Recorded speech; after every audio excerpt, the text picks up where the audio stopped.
Magandang hapon po sa inyo lahat. Magandang hapon po sa inyo din ng Roda. Ako po si Jeff Serata.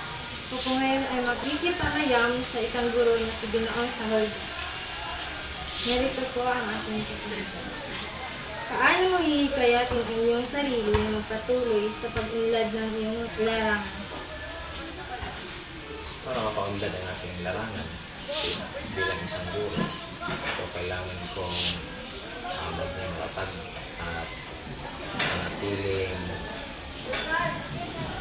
masipag para tayo ay maunlad sa ating larangan. Ang pagtuturo sa mga kabataan upang mapaunlad ang kailangan kaalaman. So, bilang isang guro, kailangan natin maging magsikap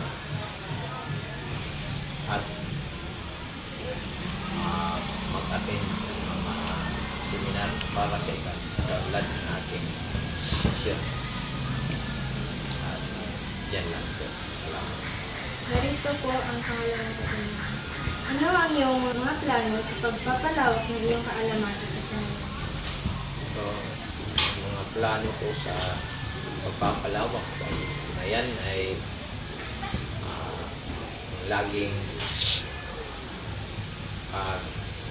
tuklas ng mga bagong kaalaman para mapaunlad natin ang ating mga patuloy bilang isang guro at lagi tayong manaliksik para sa ikaunlad ng ating mga